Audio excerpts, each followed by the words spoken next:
Assalamualaikum warahmatullahi wabarakatuh. Halo teman-teman, kembali lagi dengan saya Intan Oktaviani Putri dari kelas 12.1 nomor absen 16. Pada kesempatan kali ini saya akan menyampaikan materi mengenai biografi yang terdiri dari pengertian, struktur, kebahasaan, jenis dari biografi, dan cara membuat teks biografi. Jadi, apa itu biografi? Biografi berasal dari bahasa Yunani, yaitu bios yang bermakna hidup dan graphein yang bermakna tulis. Biografi juga merupakan tulisan yang memaparkan mengenai kisah kehidupan seseorang yang ditulis oleh orang lain. Pada umumnya, biografi ini menceritakan mengenai kisah kehidupan seseorang berdasarkan fakta, data, dan peristiwa yang dialami oleh tokoh tersebut dengan menggunakan bahasa yang jelas, tidak bertele-tele, dan lugas. Selanjutnya adalah struktur dari teks biografi. Struktur dari teks biografi terdiri dari 3 teman-teman. Yang pertama yaitu orientasi. Orientasi merupakan pengenalan tokoh atau gambaran awal mengenai identitas tokoh atau sosok biografi. Lalu yang kedua adalah masalah, yang merupakan paparan cerita yang berisi beberapa peristiwa yang dialami oleh tokoh, mulai dari mengalami masalah, memecahkan masalah, sampai mencapai kesuksesannya. Lalu yang ketiga adalah reorientasi, yang berisi penutup dan simpulan. Selanjutnya adalah kaidah kebahasaan dari teks biografi, terdiri dari 6 teman-teman. Yang pertama adalah kata ganti, mengacu pada kata benda lain. Banyak jenis dari kata ganti, namun yang paling banyak digunakan pada teks biografi adalah kata ganti orang. Kata ganti orang terdiri dari 3. Yang pertama ada kata ganti orang pertama, contohnya seperti aku, saya, kami, dan kita.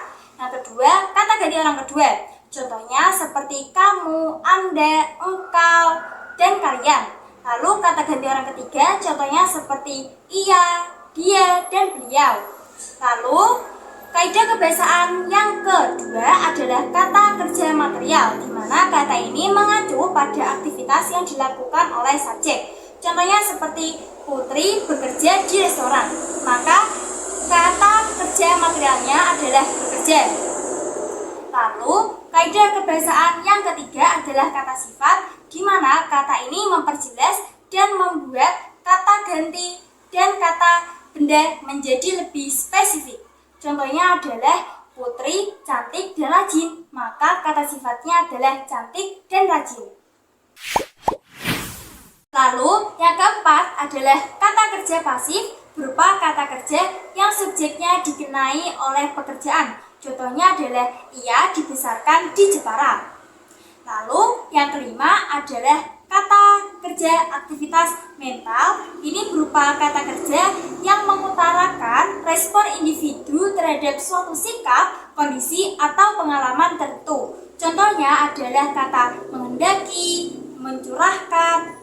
Lalu yang keenam adalah kata penanda urutan waktu, di mana kata ini terdiri dari kata depan, kata hubung, atau kata benda yang berkaitan dengan urutan waktu. Contohnya adalah kata kemudian, setelah itu, dan pada akhirnya. Lalu apa saja jenis dari teks biografi? Teks biografi banyak jenisnya. Yang pertama adalah jenis teks biografi berdasarkan isi, dibagi menjadi 2. Yang pertama adalah biografi perjalanan hidup, yang berisi mengenai perjalanan hidup seorang tokoh yang ditulis secara lengkap dan memperhatikan cerita tokoh tersebut yang memiliki kesan atau keistimewaan. Lalu yang kedua adalah biografi perjalanan karir, yang berisi mengenai perjalanan karir seorang tokoh mulai dari awal hingga menuju kesuksesan. Selanjutnya adalah teks biografi berdasarkan penulis, dibagi menjadi 2. Yang pertama adalah autobiografi, merupakan teks biografi yang ditulis oleh diri sendiri sebagai tokoh. Yang kedua adalah biografi, merupakan teks biografi yang ditulis oleh orang lain sebagai penulis.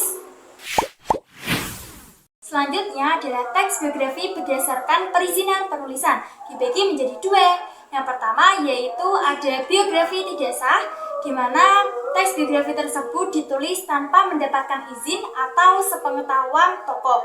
Yang kedua adalah teks biografi sah, di mana teks tersebut ditulis dengan memperoleh izin dan sepengetahuan tokoh bersangkutan. Selanjutnya adalah teks biografi berdasarkan penerbitan buku dibagi menjadi dua. Yang pertama adalah buku sendiri. Ini merupakan teks biografi yang diterbitkan oleh penerbit dengan keseluruhan biaya ditanggung sendiri untuk tujuan komersil. Yang kedua adalah buku subsidi. Ini merupakan teks biografi yang keseluruhan proses penerbitannya ditanggung oleh pihak sponsor.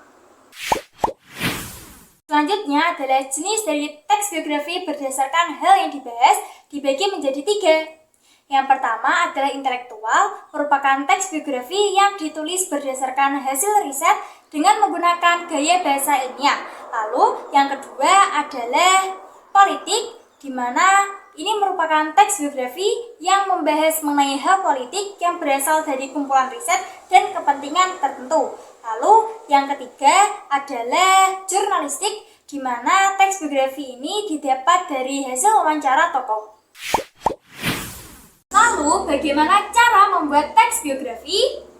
Yang pertama adalah menentukan tokoh atau sosok yang memiliki kisah hidup inspiratif dan bermanfaat. Lalu, yang kedua adalah menentukan teknik pengumpulan data, di mana teknik yang dapat digunakan misalnya adalah melalui wawancara, telah dokumen, mengumpulkan hasil rekaman, video, maupun foto. Lalu, yang ketiga adalah mengumpulkan data mengenai tokoh, di mana data tersebut mencakup berbagai hal tentang kehidupan tokoh tersebut. Lalu yang keempat adalah memilih data yang benar-benar relevan, data yang benar-benar penting, menunjukkan keistimewaan tokoh dan bermanfaat bagi banyak orang. Lalu yang kelima adalah menyusun kerangka teks biografi.